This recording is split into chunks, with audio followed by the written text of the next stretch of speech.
अस्सलाम वालेकुम everyone, welcome back to my channel. उम्मीद करती हूँ कि आप सब लोग बिल्कुल ठीक होंगे। मैं भी बिल्कुल ठीक हूँ। तो आज मैं आपके साथ अपनी दिन भर की रूटीन शेयर करूँगी और बहुत सारे यूनिक आइडियाज़ भी दूँगी। आई होप कि आपको पसंद आएंगे, अच्छे लगेंगे। अभी फ़िलहाल नाश्ता बना रही हूँ बच्चों के लिए, क्योंकि इसके बाद इनको स्कूल जाना है। तो मुझे ख्याल आया नाश्ता बनाते साथ ही कि कुछ दिन पहले ना मैंने एक वीडियो देखा था इंस्टाग्राम पे, कोई इंग्लिश रिव्यू था कि अगर आप स्टील के बर्तन या फ्राई पैन यूज़ करते हैं तो आपको इससे ना एक ही प्रॉब्लम होगी कि खाना या अंडे वगैरह जब आप फ्राई करते हैं तो चिपक जाता है, या खाना गर्म करते हैं तो चिपक जाता है। और सीरियसली यही प्रॉब्लम था। मैंने भी एक ना स्टील का फ्राई पैन ख़रीदा था बड़े शौक़ से, मगर इसी प्रॉब्लम की वजह से मैंने कभी इसे यूज़ ही नहीं किया, ऐसे का ऐसे पड़ा था। तो उन्होंने बताया कि अगर आप हल्की हीट पर, जैसे आप फ्राई करने के लिए फ्राई पैन रखते हैं, ऐसे ही रखें हल्की हीट पे, खाली ऑयल के बगैर। तो जैसे ये रेडी हो, जैसे गर्म हो, तो इसमें पानी के छींटे मारें 2 से 3 दफ़ा, जैसे मैंने स्टार्टिंग में किया ना, आप लोगों ने देखा होगा। तो पहले पानी के छींटे मारें, उसके बाद ऑयल डालें, जो भी आप, अगर एग फ्राई करना है आपने तो उस ये गारंटी है कि वो नहीं चिपकेगा। तो आज मुझे एकदम से ख्याल आया, तो मैंने सोचा क्यों ना मैं यूज़ करूँ इसको। और सीरियसली बिल्कुल ज़बरदस्त, परफेक्ट था, बिल्कुल अमेजिंग। मतलब वरना मेरा तो फ्राई पैन ऐसे कैसे पड़ा था उस दिन से। और इसीलिए मैं कहती हूँ कि सोशल मीडिया से आपको बहुत सारी चीज़ें ऐसी मिलती हैं जिनसे आपको बहुत फ़ायदा होता है। व्लॉग्स हो गए, वीडियो हो गई, छोटे छोटे ट्रिक्स हो गए किचन के लिए, घर के लिए। और यहाँ पर अगर आपको मेरी वीडियो अच्छी लग रही है तो अभी से लाइक कर दें, क्योंकि फिर आप लोग भूल जाते हैं लाइक करना। और अगर आप चैनल पे नए हैं तो काइंडली चैनल को भी सब्सक्राइब कर लीजिएगा। और यहाँ पे मैंने अपनी डिश वॉशर को अनलोड किया है, जिसको मैं रात को लोड करती हूँ। तो सुबह मैं सारे बर्तन जो हैं पहले खाली करती हूँ उसको, और उसके बाद वॉशिंग मशीन भी रात को चलाती हूँ मैं, तो सुबह सबसे पहले मैं वो खाली करती हूँ। और यहाँ मैंने कपड़े फैला दिए। और बाहर मौसम देखें कितनी बर्फ़बारी हो रही है, बहुत ठंड है हमारे यहाँ।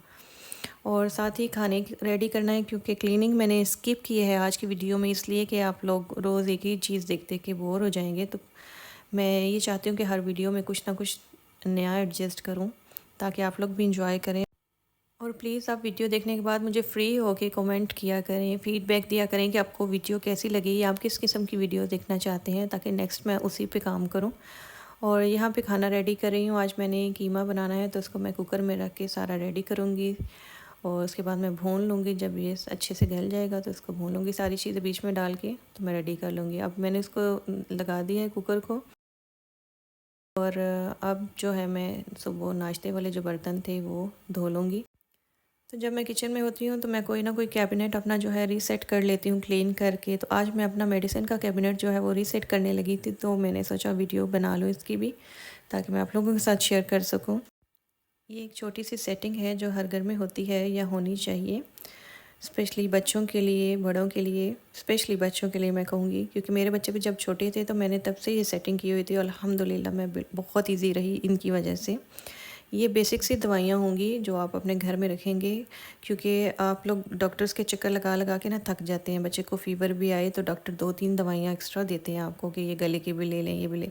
तो फिर आप वो ज़बरदस्ती बच्चों को पिला पिला के ख़त्म करते हैं कि अब ऐसे ही पड़ी रहेंगी। और आपको पता है कि जितनी भी या जिस भी किस्म की दवाइयाँ हम यूज़ करते हैं फ़ायदे के लिए, वो फ़ायदे के साथ साथ हमारी बॉडी में कोई ना कोई साइड इफ़ेक्ट भी छोड़ के जाती हैं।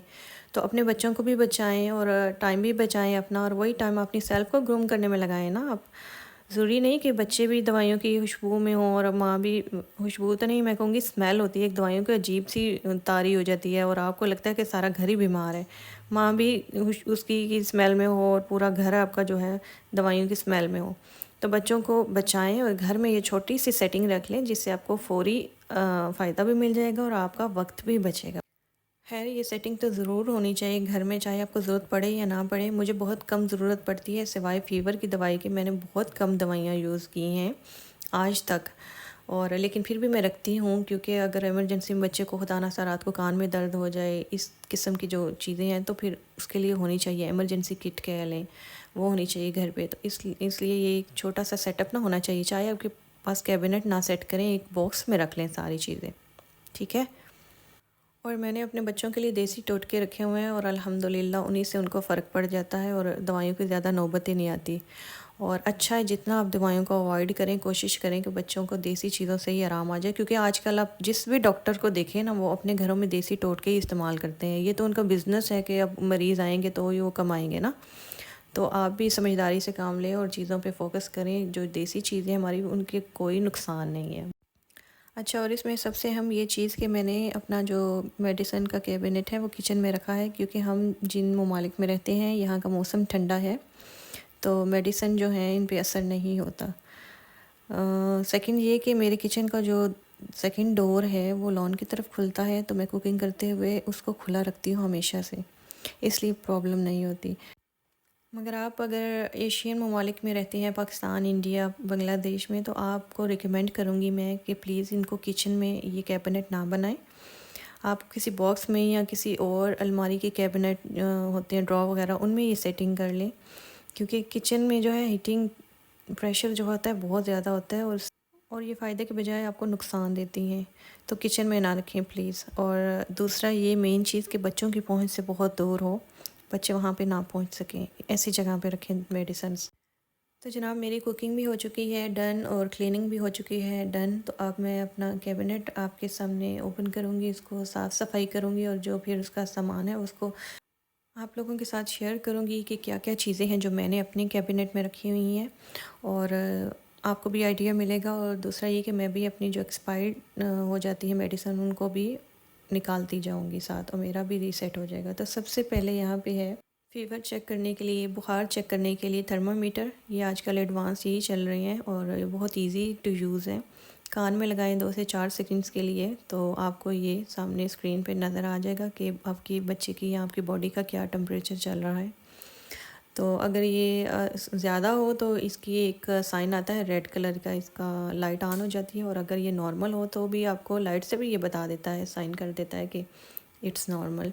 लेकिन अगर रेड बताए तो भी आप समझ जाएंगे, यानी अगर जिनको रीडिंग नहीं पता कि टेम्परेचर इतना हो तो ज़्यादा है और इतना हो तो कम है, तो वो लाइट से भी आप उनको समझा सकते हैं कि आप लाइट का अंदाज़ा रखें। लेकिन ख़ैर ये बहुत इजी टू यूज़ है। और दूसरा ये डोलिप्रान है, बच्चों की फ़ीवर की दवाइयाँ, ये घर में होनी चाहिए। सबसे पहले तो वो बुखार चेक करने वाला थर्मामीटर, और दूसरे नंबर पे बुखार ख़त्म करने के लिए, पेन ख़त्म करने के लिए डोलिप्रान सिरप। और ये जो मैंने अभी हाथ में ली, ये बहुत बेस्ट चीज़ है। इसकी मैं आपको ऊपर इधर उधर आपको फ़ोटो नज़र आ रही होगी। ये है इसलिए कि आपके जब सर्दियों में आपकी जब नोज़ ब्लॉक हो जाती है बिल्कुल, और आप बहुत इरिटेट होते हैं कि ये किसी तरीके से हल नहीं होती, कहवे पी लें, जो कुछ भी कर लें, तो इसकी स्मेल से आप, इसके अंदर ना विक्स टाइप की कोई चीज़ होती है। तो खैर मैं इसका किसी दिन फुल रिव्यू दूंगी आपको। अभी आपको इधर उधर फ़ोटो नज़र आएगी तो आप रिकमेंडेड है, मंगवा सकते हैं। और अभी जो मैं आपको दिखा रही थी, ये भी फ़ीवर की है मेडिसन।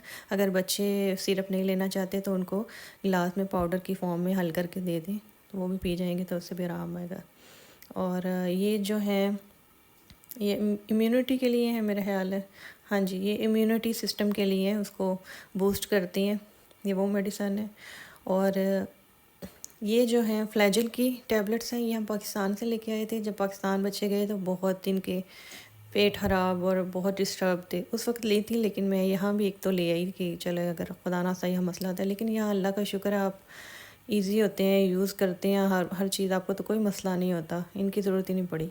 और ये 1 से 2 बाम ज़रूर होनी चाहिए आपके पास पेन के लिए। बॉडी में अगर आप बच्चे गिरते हैं या आपको ठंड की वजह से पेन शुरू हो जाता है, तो बाम जो है घर में ज़रूर होनी चाहिए।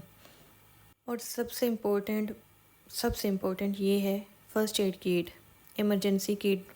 आपको ये ज़रूर रखनी चाहिए घर में, और ख़ास तौर पे स्पेशली किसी बैग में हो ये सारी सेटिंग। इसमें बैंडेज भी हैं, छोटी बैंडेज, ये जो बड़ी बैंडेज मैं आपको दिखा रही हूँ, साथ कैंची भी है। अगर बहुत ज़्यादा चोट लग जाए, बाजू को आपने हैंडल करना हो तो उसको ये लगा के साथ कैंची वैंची सब कुछ रखा है। और मैं ये सारे जो बैंडेज वगैरह इसमें रख रही हूँ ताकि इजी रहे। और अगर आपने कहीं जाना हो तो ऐसे बॉक्स उठा के लंबे सफ़र पे अगर समझे आप जा रहे हैं, तो आप ऐसे का ऐसे बॉक्स उठा के गाड़ी में रख सकते हैं। और ये जो है, ये अगर जल जाता है कुछ आपकी बॉडी, उसके लिए है बॉम, ऊपर लगा लें तो आपको जलन भी कम होगी, और दूसरा ये कि निशान जो है वो भी कम होगा। और ये जो भी मैंने हाथ में लिया था, ये कान का स्प्रे है, मतलब वो ड्रॉप्स होते हैं। अगर कान में बच्चे के अचानक रात को अक्सर होता है, छोटे बच्चों का साथ हो ना, तो ये चीज़ें होती हैं आपके साथ। तो वो कान के ड्रॉप्स से पेन ख़त्म करने के लिए। और ये दो चीज़ें मैं भूल गई थी असल में। ये भी मेन चीज़ें हैं आपने रखना है। ये जो है अभी मैंने हाथ में लिया है, ये है स्टीमर। बच्चों के जब सांस बंद होते हैं सर्दियों में, रेशा ज़ुकाम बुखार ये चीज़ें होती हैं, तो ये स्टीमर बहुत हैंडी है। हाथ में लेके आप इसमें थोड़ा सा पानी डाल के हाथ में लेके आप बच्चे को ना स्टीम करवा सकते हैं बैठे बैठे बेड पे। और दूसरा जो है वार्म पानी की बोतल है, जो हर घर में होती है, शुरू से हमने भी यूज़ किया और अभी भी मैंने ये रखी है घर में, क्योंकि मुझे इसके बगैर ना इत्मीनान नहीं होता। मुझे लगता है कि इसकी ज़रूरत पड़ सकती है। बच्चा अगर गिर जाता है, खुदा ना से कोई बड़ा गिर जाता है या किसी को दर्द निकल जाता है ऐसा अचानक ऐसी जगह पे जहाँ आपको समझ में नहीं आ रहा था यहाँ हुआ क्या है, तो स्पेशली ना विंटर्स में अक्सर जब ठंड अंदर बॉडी में जाती है तो आपको कहीं ना कहीं दर्द निकल जाता है।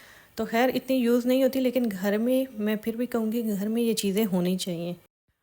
और ये अभी स्प्रे जो मैंने हाथ में रखा हुआ था, पकड़ा हुआ था, ये नोज़ स्प्रे है। नोज़ अगर आपकी बंद हो जाती है और किसी चीज़ से आराम नहीं आता, तो ये स्प्रे भी है। 1 से 2 स्प्रे बच्चे की नोज़ी में कर दें तो भी उससे खुल जाएगी नोज़ी और बच्चे तंग नहीं होंगे, सुकून से रात को सो सकेंगे।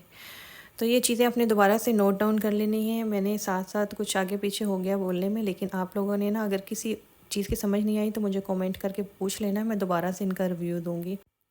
तो मेरा मेडिसिन का जो कैबिनेट है वो रीसेट हो चुका है, क्लीन हो चुका है, डन हो चुका है। आप भी ऐसे सेट कर सकते हैं। तो यहाँ पे वीडियो को एंड करते हैं।